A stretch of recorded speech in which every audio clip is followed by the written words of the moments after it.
नमस्कार, मी सारिका अतुल मेढे कोर्टी येथून आहे. तर आज आपण प्रत्यक्ष कोर्टी गावातील प्रगतशील शेतकरी रिटायरमेंट रमेश बापू शिंदे SRP मध्ये त्यांनी जवळपास किती 37 वर्ष काम केलेलं आहे. तर त्याच्यानंतर त्यांनी आता शेती आपली जैविक पद्धतीने कशा पद्धतीने आपल्या इंडिया ग्रोचे प्रोडक्ट वापरून आणलेली. तर आपण त्यांच्याकडूनच आपल्या इंडिया ग्रोचा रिझल्ट ऐकू. बापू आपलं नाव सांगा. Ramesh Shinde, police inspector. आपण इंडिया ग्रोचे प्रोडक्ट किती दिवस झालं वापरताय? चालू पावसाळ्यापासून. आता हा कांदा आहे, तर किती दिवसाचा कांदा आहे? कांदा हा आता 2.25 महिन्यात झाला. हां, तर ह्याच्यासाठी आपण काय काय वापरले? त्याच्यासाठी पेरणीच टायमाला ती बोआसर आणि ती बारकी पुडी ग्रो मॅजिकची एवढ्या 2 पुड्या वापरल्या. हां, आता कांदा खुरपलेला आहे. तर बघा कांद्याची साईज बघा.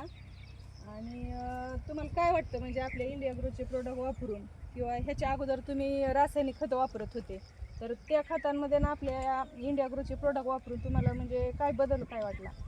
इंडिया प्रोडक्ट खतामध्ये चांगली. हां,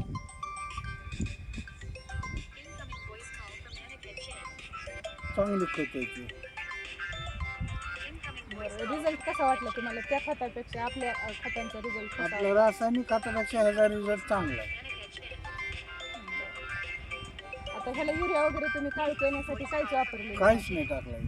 फक्त आपलं बोआसर 2 आणि एक ग्रो मॅजिकचं पॉकेट वापरून हे पूर्ण 1 एकर कांदा त्यांनी सगळा पिकवलेला आहे. आणि बघा कांद्याची साईज पण आता जवळपास लिंबा एवढी झालेली आहे. तर तुमच्या बरोबर बाकीच्या कुणी शेतकऱ्यांनी केलता कांदा तुमच्या? आहेत की बरेच. हां, त्यांचा रिझल्ट कसा वाटतोय तुम्हाला? त्यांचं हे असं पूर्ण एकदम बारीक साईज राहिलेली आहे. बघा, म्हणजे आपण प्रत्यक्ष शेतीमध्ये येऊन त्यांचा रिझल्ट बघितलेला आहे. त्याच्यानंतर त्यांनी मका पिकवलेली. बघा, मक्यासाठी जवळपास 1-2 एकर मका त्यांनी केलेली आहे.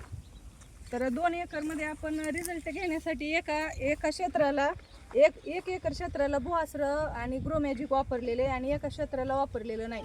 तर मकाचा रिझल्ट बापू कसा वाटला तुम्हाला? मका पातळ आहे.